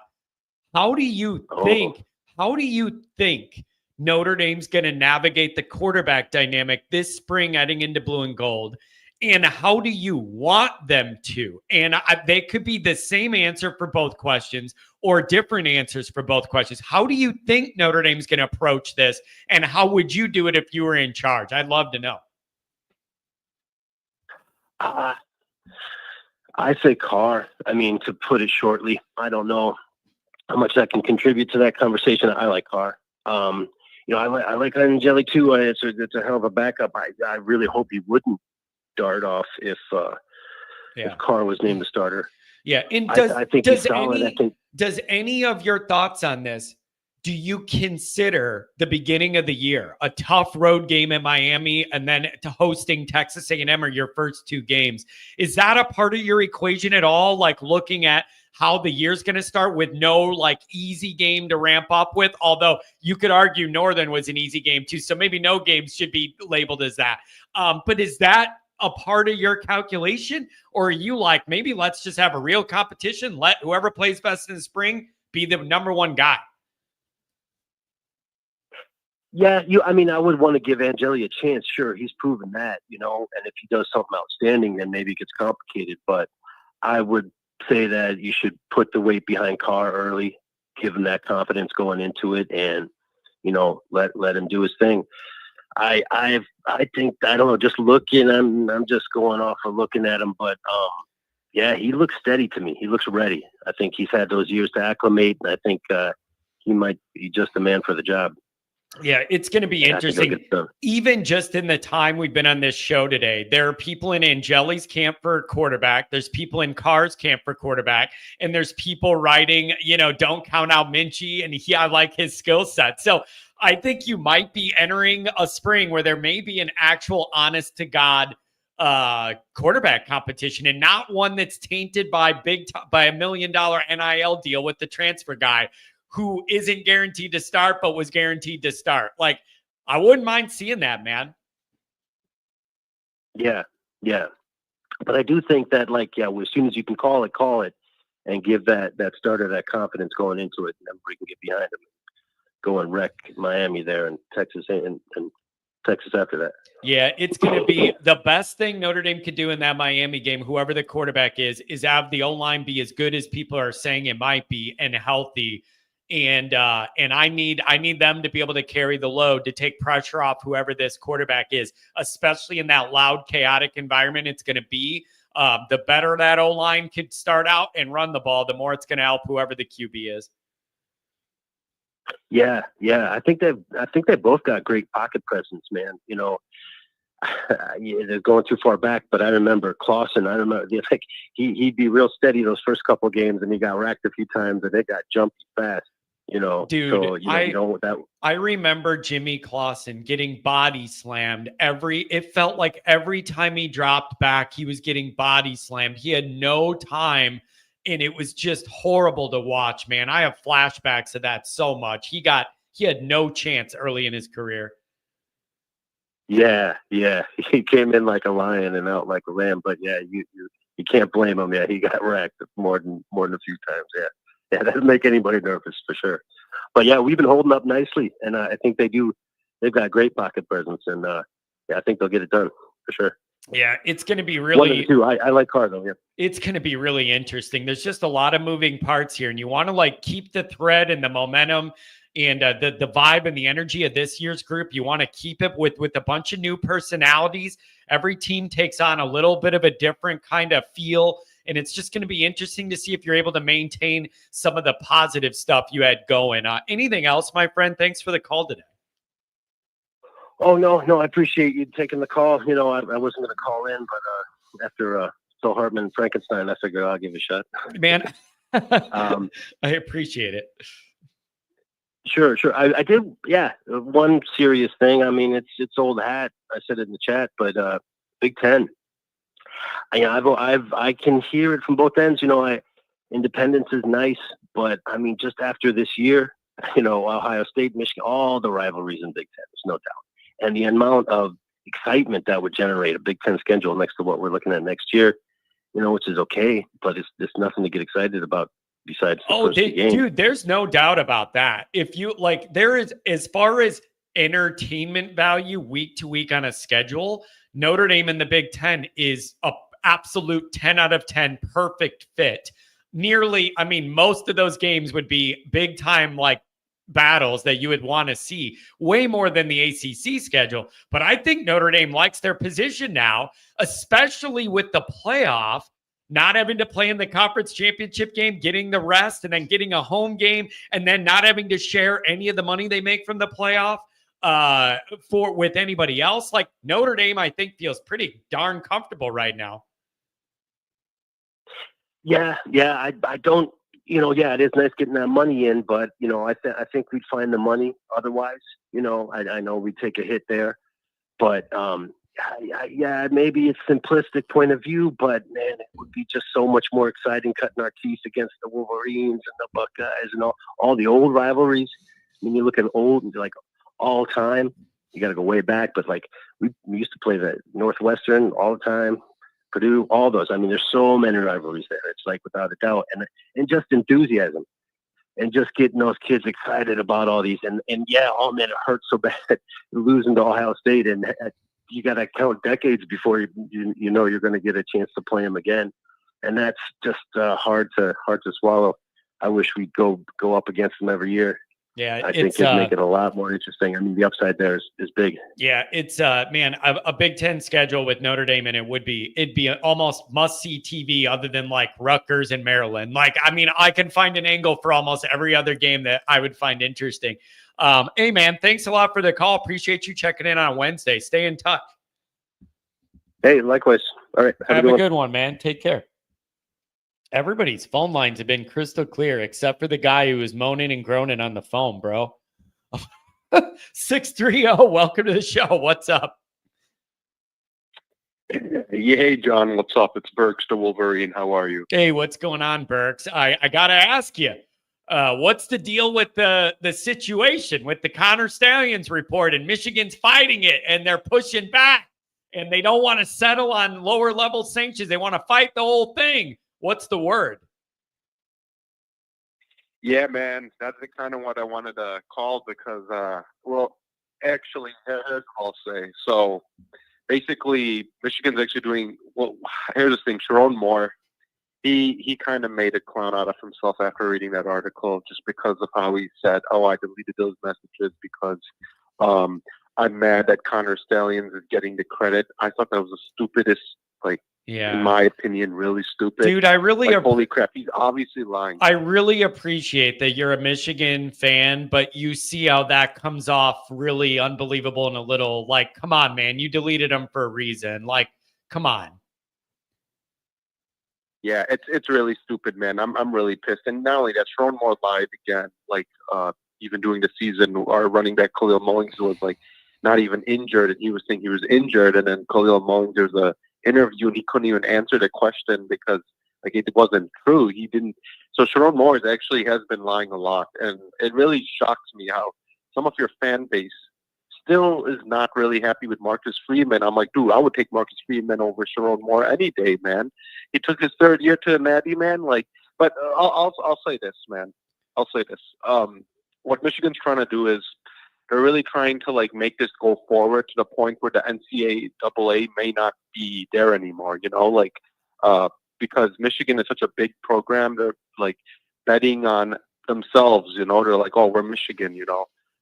They want to take this to court, and they just want to make it last for years and years and years. By the time that the NCAA won't be there anymore, you know what I'm saying? Yeah, it's just I don't know, man. This whole thing is weird, and now it's drawing out. Do you have any idea what is the Michigan insiders saying? How they think this is going to end? And the one thing that wasn't in that report that I wanted them to say what the potential penalties would be, and none of that was included in any of the documentation. Do you have any idea from the Michigan insiders, or are they dropping any hints of how they think this is going to end up? Yeah, so apparently, man, the insiders, they're all really saying, oh, nothing's going to happen. That's just Michigan insiders. They really don't know, but, they like to be positive. Tell you the truth, I do not like people like Sam Webb and these guys because they honestly are all bullcrap. They try to defend the program a lot. I want to do the truth. You know what I'm saying? Webb is bought and paid for in-house state-run media. That is just cooked. It's baked in. It's just really interesting, man. But I keep waiting to have a resolution on this, and we just didn't get one. Anything else you want to cover? Yeah, no. It's gonna all I'm just saying is it's gonna take a lot of years. Now they're going to court. It's gonna take some years, and I really don't know how it's going to play out, but it's really possible Michigan is going to get a lot of scholarships away, like maybe 20 per year. It's possible that could happen. A bowl season can happen. Ban. I don't really know, to tell you the truth, but we're not going to get an answer for a couple of years now after taking this to court.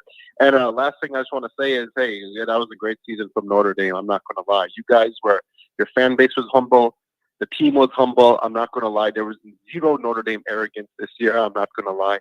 This was a great season, believe it or not. And the future is high for Notre Dame and Marcus Freeman. That's all I want to say as a Michigan fan, So, yeah. Love your show, by the way. I really appreciate it, man. And you're a good dude. You bounce around the different shows, supporting different people, getting on shows, commenting, calling. And you seem to be really darn fair, by the way, for a Michigan fan with your outlook on Ohio State and Notre Dame and all that kind of stuff. I really appreciate you being a part of the group, man. Thank you. Take care, man. Appreciate it. Yeah, have a good one. Man, this got nice callers, man. We got nice callers. Outbound. I don't understand why ND won't give an opportunity to kids. It may be a bit off of getting into ND. Give them a year or so to see if they could make it. Actually do what you say you believe in doing. I have argued this forever. Yeah, by the way, man, Burks, as far as a Michigan guy goes, it's about as humble and fair as you're ever going to get on the Michigan side of things. I love that guy. Sly Fox says, John K doesn't send super chats anymore. Yeah, I don't know. My alter ego that donates to myself to avoid taxes or whatever, my money laundering opera. I don't know where John K went. If it's me, I quit donating to myself. Nobody was complaining when Lou Holtz got Notre Dame and they let him do the, what was it? Title, whatever it was, and got Tony Rice in on that extra leeway program or whatever. And then they got him in and look at what he ended up doing. Nobody complained about that, right? And the other thing is Prop 48. Sounds fancy. That sounds serious. Notre Dame used to be all about, before Notre Dame had all the money and all the flash and all the worldwide renown, all the endowment and all that, Notre Dame used to pride itself on being a place to educate like poor immigrant kids that are in the country, give them a better life in the new world and all that. Like it used to all be about like kind of an underserved community there and educating these guys and giving them a chance to succeed in the modern world and all that. And then now it's like, well, if you're not a genius and your parents aren't rich, you're not getting in here. And it kind of rubs me a little bit the wrong way. I get how things had changed and I get the standards and all that. But we did go from like trying to educate poor immigrant families to now, if you ain't a genius, you can't get in the door. And it helps if your dad donates $250 a year to the school. So I don't know. Whatever. Uh-oh, I'm getting corrected. Here we go. The low IQ host does it again. WPP, $10 holler. John, you were wrong about that. The wine and cheese admin complained loudly, resulting in Malloy tightening the standards, and the demise of ND football was inevitable. Well, at least they won a championship with Tony Rice before the demise. I have such a hard time trying to understand the concept that Notre Dame does the Prop 48. You get a young kid in here that doesn't get in trouble, wants to live the Notre Dame life on the straight and narrow, wants to be a part of the Notre Dame community, is willing to do whatever it takes to get by and succeed in it and be a good steward of the university, a good student, and a good person off campus, in the community. You get the guy in, he wins you a championship. And then I have a hard time seeing people under the dome be in those offices being like, I don't like this. Like, that is the ultimate Notre Dame success story. The ultimate Notre Dame success story. Giving a guy like that a chance that maybe normally wouldn't get one. He comes in, gets through school, is a great guy in the community, wins you a championship. To me, that is the ultimate Notre Dame story. Not Your dad's a lawyer that went to Notre Dame and he donates $300,000 a year. And so, of course, your kid's going to get in and whatever. And you're all geniuses. Whatever, man. But now we're getting into dangerous territory, and I don't want to be a low IQ host. All right? I already struggled to keep my sanity enough.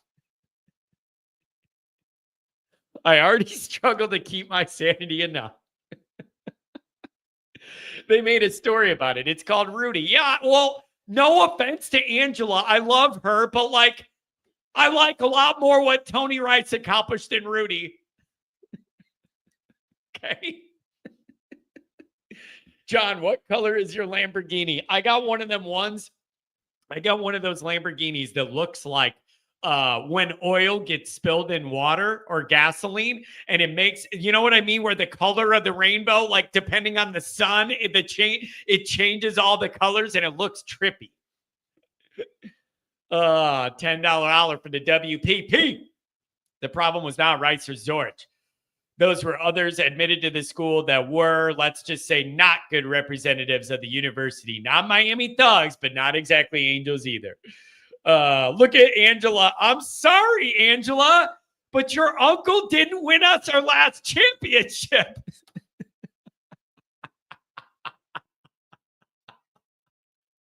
If only I had a tenth of the heart of Rudigers, I could have made All-America, right? Oh, that's funny. I know you're kidding, but it's funny. I always feel bad for Angela. God bless her. She's here every day, the loyalist, Notre Dame loyalist of all time.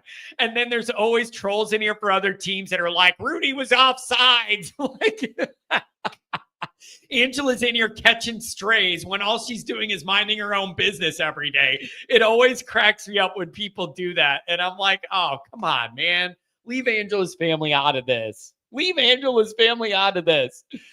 Oh, God, that's funny. 415, what's going on? Welcome to the show. What's happening, John? How you doing, bud? I'm doing good, man. Dude, I love doing this morning show. I'm not going to lie. It's always entertaining. What's on your mind? All right. Well, definitely the schedule, and I apologize. I missed most of it because I was just got out of the dentist of all things, so I missed the first half of your show. But I would love to just talk about the schedule and just kind of where it goes from there. Yeah. You were discussing last time about, no more regression, all about progression and moving forward and capitalizing on this season that we had. And when I'm looking at this schedule, I mean, week 0, Miami, obviously, I always say the bye week as well. So I guess we're calling it an off week, but then we have an off week and then Texas A&M. I just can't believe how weak the November is. I can't remember the last year that we had a schedule where November didn't have some blockbuster, whether it was Clemson or whoever, Florida State or something, where it was like, okay, get ready for it, It is. You were probably under anesthesia when I went over this. The back half of that schedule is a yawn fest. All of your playoff determining games, in my opinion, are well before Halloween. After USC, you got the break, and then you have BC, Navy, Pitt, Syracuse, Stanford. Yawn fest. Wake me up. Wake me up. Oh my gosh. And so that really shows like we can't have any kind of letdown in that first part, because the teams that we're going to be playing in that second half are not going to have cachet to help boost you. To bolster us up. Yeah, you're right. Yeah, it is totally Jay Carr. I was going to say that too. Wake me up when November ends. It's a front loaded. It's risky, man. There's risk reward in the way this is structured. All the meat is early in the year, and you're breaking in a new DC. You're going to have a new quarterback going down to Miami, whatever. You have all these new moving parts. Your playoff dreams are going to be determined well before Halloween. We already saw the stress it puts on Notre Dame when you have one loss in the first 2 weeks. You don't want to do that again, but this is going to be a tough road. And Notre Dame's got to get to that second off week after USC with one loss or less, and then maybe you could cruise. But it's front loaded as can be, bro. No doubt. And I mean, if you look again at Miami, which again, it's been a house of horrors for us in the past, but I really feel like I'm praying that we've turned that page.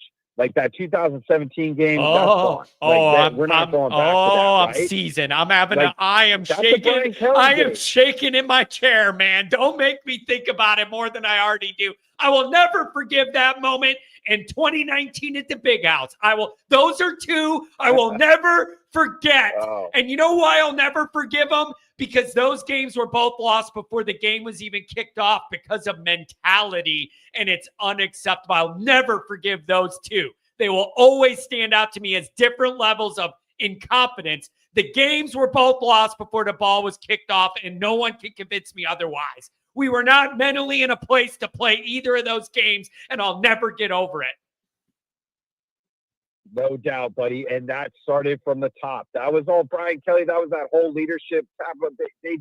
They never got us ready for those kind of games. I don't know what it was. You could get all the regular season stuff rolling, and then we would lose that kind of stuff. And it was just, I don't know whether it was just too frustrating. But my point is that we've turned that page. We went in there. We played against Penn State, big stage, Orange Bowl, going to the Natty, and we took care of business. So let's just keep rolling on that. And to be honest with you, dude, all right, so Carson Beck is there. Great, good luck, because we're going to blitz him, put him on his backside, get him completely uncomfortable. I mean, I'm already thinking of like the schemes of just to make him, uncomfortable throughout that game, turn the ball over. We can flip that thing and take the W. I mean, I'm so ready for it. I know we just ended the season, but I'm jazzed about that. Okay, now let me ask you this, though.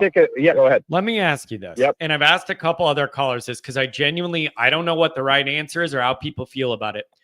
Do you have any uncomfortable, uneasy feelings that with some of the changes that are coming to the coaching staff and the personalities that are coming and going, do you have any concerns about Notre Dame being able to maintain any of the vibe and momentum that carried us through most of this year successfully? Do you have that worry of that was such a good blend that you won 13 games with all these injuries and all that? And do you have any fear that vibe's going to be messed up with these new personalities? Or do you feel like that is Freeman-led, and as long as he's there, that culture's going to permeate? Do you get what I'm asking?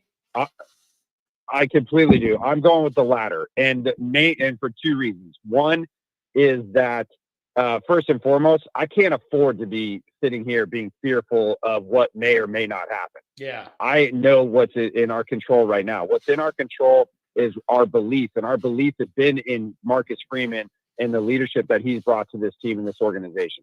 And so for me, I'm sitting here looking at it like I trust him.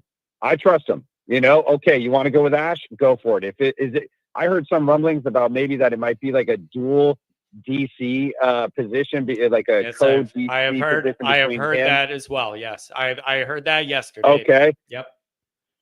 And apparently that's what worked in the past for other I mean, okay, fine. Whatever it is, right? We are putting our trust. If we're going to sit here and say Freeman's the man, he's the guy, build the statue if he wins the title, all these different things, then let's go full bore. I'm 100% in. So if that's what he wants to do, let's do it. Do I have a little bit of not fear, but kind of concern or just oh, I wonder, that kind of stuff, how is this going to work? Yeah, of course, that's natural. I'm a Notre Dame fan. Yeah, I want to see this through. And not to mention, we've been dealing with decades of just letdown, and now we finally have this bolstered season that's just so magical, and it's just one of those ones where we don't want to lose it. We don't want to have the one and done type of thing. We don't want to go back to, oh, that's just Notre Dame. Why are they even in this in the first place? Yeah. Right? They should have been number 15, not number 8 or 7 or 5 or whatever. Yeah. So to me, I'm ready. I'm full bore. I'm ready to go. I don't have fear about it, but I most certainly am not questioning, but wanting to know more about what is the kind of the thought process and what we're going to do to attack it. Yeah, it is going to be interesting to see. And the other thing, I wrote about this earlier in the week. about Freeman isn't the new guy anymore. He's not the rookie anymore. He's got some experience now, and maybe he's in a better position to dictate and to know and feel what he's looking for, what he's not looking for in some of these positions. I just feel like he's in a better place to have a feel for that than he would have been the last couple years starting his tenure. He's not the new guy anymore. So he should have a better feel of what this program's missing or needs or what he wants to avoid bringing in. And I think that's a part of the journey that he's going to have to rely on. For sure. And that's true in any profession, right? Yeah. So no matter what we do, you're right. You're right. If you're doing the longer you're doing it, if you don't get better at it after years of doing it, you're doing something wrong, right? Right. Yeah. No doubt. Like if I'm sitting here looking at somebody in my profession and it's like year 3, 4, 5, 6, and they're still not getting it. Yeah. Then what we do is we have to put it on ourselves and say, okay, how are we going to teach this person a little bit better? Right. Yeah. And this is where it differs, because in this realm, when it comes to coaching, you just lose your job. Yeah. And so that's not it's just a different kind of dynamic in that profession. But for sure, I see it that way. Yeah. It's man, it's just been a heavy journey, man, from the build up and the playoff ride and the wins and being wound so tight with all these games. And then the letdown of Ohio State. And then you just don't have any time to react. And the next thing comes that all these changes might be coming. It is just, I'm not exaggerating when I say it's never a dull moment with Notre Dame. There is always something to think about, something to look at, something to worry about, something to analyze. It's never a dull moment. And watch out for the rest of college football, because the same is going to be said for a lot of the teams that we see. I mean, look at Ohio State right now, right? They're already talking about how one of their running backs or whoever it is going pro. The wide receiver is getting offered like $4.5 million to go somewhere else. Is he going to stay or go? The offensive coordinator is in or out. I mean, it's just like, whoa. I mean, the turnover is going to be drastic. Yep. Based upon the field of money. Yep. And that's not driving people and that's to go all into over. spots. That's all major programs, not just a Notre Dame or an Iowa State thing. Like, it feels like you're almost living in a vacuum of nothing but 1 year standalone situations, and you can't count on everybody coming back or having all your guys and build. It is really a 1 year to 1 year, build your army, see how far you could get with it type of deal. It is changing. The whole field's changing. Absolutely. And the one thing that cannot change is you need that Newt Rockne. You need that Frank Leahy. You need that person at that top, of the position of head coach to be there. And then let all the other pieces, if those are going to, keep changing, and we know the players keep changing, that's normal. But now with the coaching staffs and other things like that, you have to keep that leadership intact. And as long as Freeman is there, as long as he keeps progressing, now he's going to go into year 4, keep building off of this last season. Yeah. I feel like we were in a really good spot and a good position to keep doing that and keep being successful. Yeah, it's really important, I think, in this year 4 for Notre Dame to show that it wasn't a fluke last year or whatever, and then you drop back and you miss the 12-team playoff and people go, oh, little Notre Dame rose up for a year, now they're back to being nothing. It cannot be that, man. You have got to show that this has staying power under Freeman, and these hires are a big part of it. You got to get it right. You got to hire a good GM that can raise the floor of this recruiting, and you got to get a DC that doesn't ruin the good vibes. Like, you got to get this all right. For sure. And it's so interesting, like, when you talk about like progression versus regression and all that kind of thing, and I'm looking at the schedule, and it's like the teams, you and I were talking about this last week or on Monday, actually, just a couple of days ago, about Stanford, right? And how it used to be the smart kids, and are we going to be able to beat them? And this is going to be a tough game and all this other kind of stuff. And it's like, I look at the schedule and I think of like Boston College, Navy, Pitt, Syracuse, Stanford. These teams, we just need to be making sure that they are W's across the board. Yeah. We can't go back to, those, when we used to play Northwestern, and was it going to be something where it's going to be really close and it might come down to a field goal. It's like, no, own them. You own them. You are such a better program. Just, I mean, more robust, more put together. It's like we're Notre Dame, for crying out loud. Like, we should be blowing these other schools out, or at least handling it very convincingly. Yeah. And that's where I want to make sure, like, when it comes down to whatever happens in that first half with Miami, Texas A&M, and I'll give you the sneaker one for me is at Arkansas. You're going into SEC territory. It's going to be in the beginning of the year, right? It's like September 27th or something like that. Yeah. So everybody still in their mind has a chance to get to the playoffs. They're going to be fired up for that. And I wonder if they're going to throw that at, like, oh, I don't know, a prime time, at night and everything, and get the kids all tuned up all day. I mean, those things happen, right? So if we can get out of that, then once it gets to that back half in November, we need to be handling business convincingly.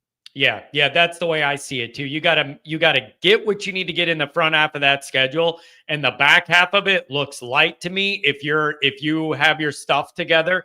And you're not going to be able to gain credibility on the back end of the schedule because nobody's probably going to respect a lot of those teams. So you need to already enter that stretch in playoff position to where if you just keep winning, you're fine, because there are not a lot of opportunities late to be able to gain credibility. Unless maybe Syracuse is winning the ACC or something. I don't know. But you got to get it early, man. Anything else? Thanks for the calls. You've been on point lately. I really appreciate you jumping in this often. John, I always appreciate the opportunity to be on your show. I'll just leave with you this, man. Your show is absolutely kicking ass. And it's just fantastic to have this. And I know we've said it a number of different times throughout the season, but even in the off season, it's like, finally we have, at least for me, I have a place to like go to listen to other people who think the same thing or even think differently, but it's about our beloved Irish. Yeah. And it's an awesome thing to have. And you put this whole thing together. So, cheers, my friend. I appreciate it. And I'll talk to you on the next one. Oh, thanks a lot, buddy. I really appreciate it, man. All these callers have been so nice today. I don't know what I did to deserve all the, thank you for whatever we're doing here. All right. Third time's a charm. We're going to see if the moaner and the groaner is on the line. Third time's a charm. Let's try it. 484.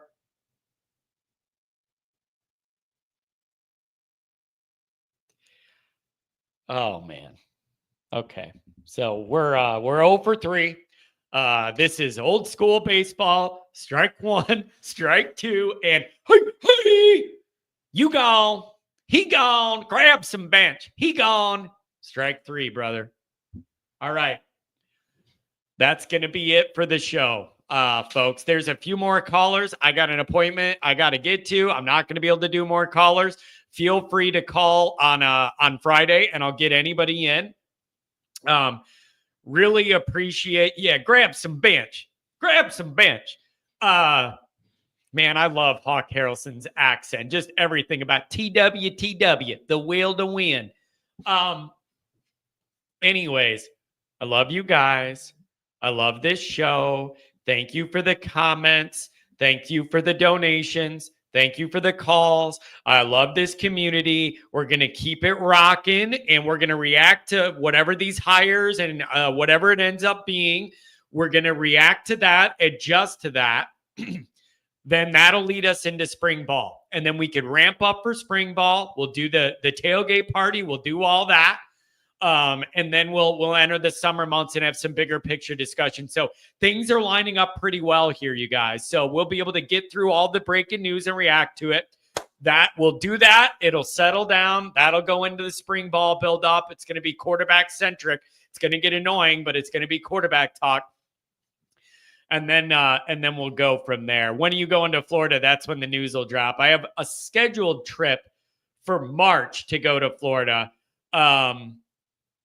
But I may try and get down there before then, kind of not as the full family thing, but for me to get away for a little bit. And then the whole family's going to go down there in March. So you guys, I love the energy. The chat has been on fire. You guys have been really good.